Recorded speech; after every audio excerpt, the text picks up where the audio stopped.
Ada yang lebih dahsyat lagi. Begitu selesai benar baru sampai iyyaka na'budu wa iyyaka nasta'in. Sedang punya masalah apa? Mau minta apa? Ada keperluan apa? Mohonkan. Abdurrahman bin Auf itu sebelum masuk Islam dan belajar dari Quran, itu kekayaannya itu standar aja walaupun kaya. Tapi setelah masuk Islam, itu kemarin riset saya tentang beberapa para sahabat, itu kekayaannya divaluasi kalau kekinian itu sampai dengan 72.000 triliun.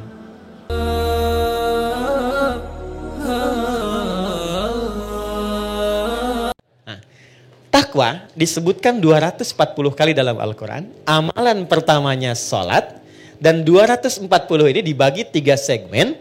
Ada segmen ritual seperti sholat ini. Ada segmen sosial seperti berbagi dengan sesama. Ali Imran ayat 133. Ada segmen rumah tangga. Dan ini segmen rumah tangga ditempatkannya di persoalan tertinggi di rumah tangga yang mengantarkan pada puncaknya. Yaitu perselisihan yang menghadirkan misalnya perpisahan. Disebut dengan tolak. Ini ditempatkan di Quran surah 65. Surahnya surah At-Tolak. Ayatnya persis sama dengan ini. 2-3. Coba lihat. Ini bukan dimirip-miripin ya. Saya nggak punya TikTok deh. Yang sekali ketik langsung tok jadi gitu ya. Enggak. Ini ada ilmu tentang keserasian. Ayat-ayat dan nomor-nomor dalam Quran. Ditempatkannya di sini. Wa may yattaqillaha yaj'al lahu makhraja. Siapa yang mampu meningkatkan takwanya kepada Allah dalam konteks ini, yuk salat. Yaj'al lahu makhraja. Dia punya masalah apapun, aku bimbing untuk menyelesaikannya. Dan hidupnya bukan enggak punya masalah. Sebelum dihadapi Allah sudah kecilkan sehingga tak terasa bahwa itu persoalan. Itu poin ya. Betapa banyak solusi yang ringan tapi jarang dilakukan. Kita memilih berdebat dengan pengetahuan, dengan kekayaan, dengan macam-macam. Sehingga gak selesai-selesai. Padahal solusinya simpel. Baik ya? Satu ini. Nah sekarang, ada yang lebih dahsyat lagi. Begitu selesai benar baru sampai iyyaka na'budu wa iyyaka nasta'in. Sedang punya masalah apa? Mau minta apa? Ada keperluan apa? Mohonkan. Karena rata-rata bingung mau minta apa, Allah ajarkan satu kalimat yang saat diberikan semua yang kita harapkan dapat. Apa kalimatnya? Oke, setelah iyyaka na'budu wa iyyaka nasta'in, kita baca apa?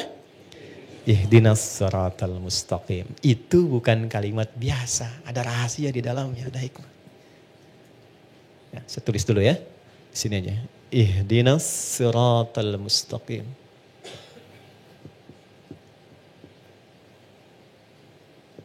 Ya. Pelan-pelan. Nanti kita belajar sama-sama cara baca ini dan menyelaraskannya dengan suasana hati kita seperti apa. Karena ini dijawab nanti ketika kita baca ada jawabannya di ayat lain. Baik ya? Ihdinas siratal mustaqim. Nah, teman-teman kalau diterjemahkannya apa? Tunjukkan kami jalan yang lurus. Itu terjemah tekstual. Baik ya?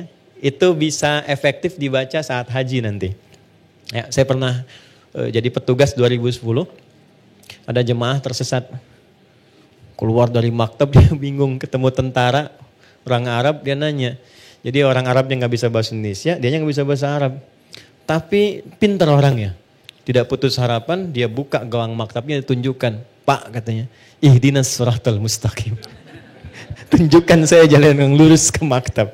Ya? Tapi yang hebat tentaranya itu juga gak kalah cerdik. Begitu dilihat maktabnya kan ada di gelangnya itu. Maka dia tunjukkan siratal ladzina an'amta 'alaihim ghairil maghdubi 'alaihim waladdallin. Lulus jalan ini, jangan belok-belok kamu sampai gitu. Itu pernah kejadian. Oke. Ihdina. Ya Allah mohon tunjukkan kami. Ihdina itu dari ahda yuhdi, asalnya dari hidayah. Hidayah superlatifnya hudan. Oke, pelan-pelan. Ihdi itu bentuk permohonan. Berikan kami hudan. Ini asalnya. Ya, pelan-pelan. Berikan kami hudan. Apa itu hudan? Hudan itu asalnya semua solusi yang kita butuhkan dalam hidup. Simpel sekali. Semua solusi yang kita butuhkan dalam hidup. Contoh. Al-Quran itu disebut hudan oleh Allah. Al-Baqarah ayat 185. Ya, syahrul Ramadan alladzi unzila fihil Qur'an hudan linnas. Kenapa Al-Quran disebut hudan? Karena isinya 6.236 ayat dari Al-Fatihah sampai An-Nas, itu semua isinya solusi buat kehidupan kita. Tentang anak ada di situ, tentang pekerjaan ada di situ. Tentang maaf ya, semua hal yang kita jalani dalam hidup dari mulai lahir sampai wafat itu ada di situ semua. Jadi bukan ayat bacaan yang hampa makna, bukan. Itu semua kalau dikeluarkan itu ada temanya secara tematik. Imam Al-Bukhari itu mengeluarkan 97 tema dari Quran. Disusun di dalam kitab beliau namanya Sahih Al-Bukhari. Bukan kitab hadis mata, bukan. Itu ada temanya. Dari mulai tentang iman, Anda bertanya kenapa iman saya suka naik turun. Kalau naik semangat ibadah, kalau turun saya agak malas gitu ya. Di sini nanti dikeluarkan ayatnya, topiknya apa, lalu ayatnya, lalu hadisnya, sejumlah 57 hadis. Ada bab bisnis kitabul buyu'. Teman-teman yang pebisnis, pengusaha, pengen belajar value dari Quran dan hadis, membimbing kita bisnis. Ya, demi Allah saya katakan, sahabat-sahabat Nabi dan tabi'in generasi setelah itu, yang mengaji dari topik ini, tema bisnis, itu setelah belajar mempraktekkan, tidak pernah ada yang kembali modal. Semua kembali untung. Dan kekayaannya itu di atas rata-rata. Ya.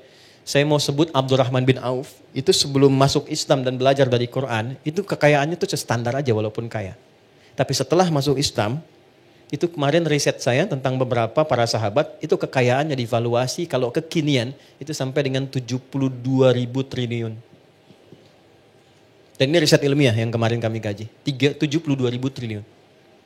Sekarang Elon Musk baru 3.000 ya. Jeff Bezos juga demikian kan, baru di kisaran itu dulu 72.000. Dan hebatnya masuk surga juga tuh. Masuk surga juga daripada miskin gak jelas kan. Nah ini masuk surga juga. Oke. Jadi poinnya begini. Saya agak cepat langsung karena waktu kita terbatas. Ihdina ya Allah berikan aku hudan. Solusi dari masalah yang aku rasakan sekarang.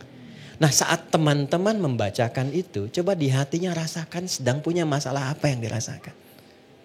Gitu. Ini jarang dibaca begitu kan? Kan normal saja kan? Ihdinas siratal mustaqim, siratal ladzina an'amta 'alaihim ghairil maghdubi 'alaihim waladdallin. Amin, selesai. Sampai di situ benar untuk menggugurkan rukun dalam salat. Sah salatnya. Tapi Anda enggak dapat ini. Enggak dapat kenikmatannya. Jadi begitu Anda bacakan ihdinas siratal mustaqim, rasakan dalam hati kita, enggak perlu diungkapkan. Kita belum sujud. Gak perlu diungkapkan, rasakan dalam hati ada masalah apa yang dibawa dalam sholat. Karena Allah itu maha tahu orang sholat itu pasti punya persoalan. Pasti bawa masalah. Ini kan tenang-tenang senyum-senyum itu ya boleh jadi juga ada masalah kan. Gak semuanya tenang kan dalam hatinya kan. Sama. Gak ada orang dari subuh sampai zuhur gak punya masalah, itu gak ada itu. Ya gak ada, semua orang punya persoalannya. Maka Allah tunggu sampai zuhur itu, kita minta supaya diselesaikan. Maka ketika selesai zuhur, nikmat kita menjalani siang sampai sore. Itu hikmahnya demikian, filosofinya begitu.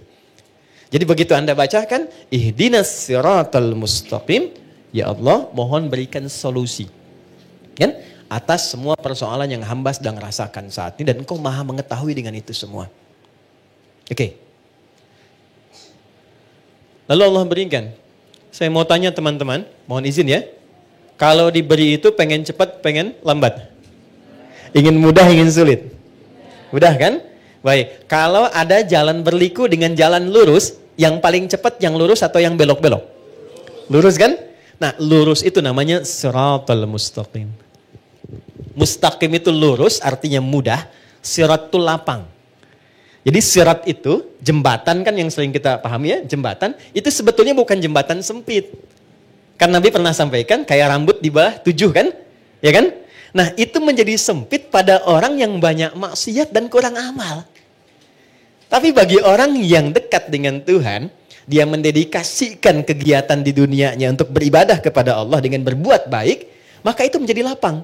Ketika lapang itulah menjadi sirat namanya. Paham?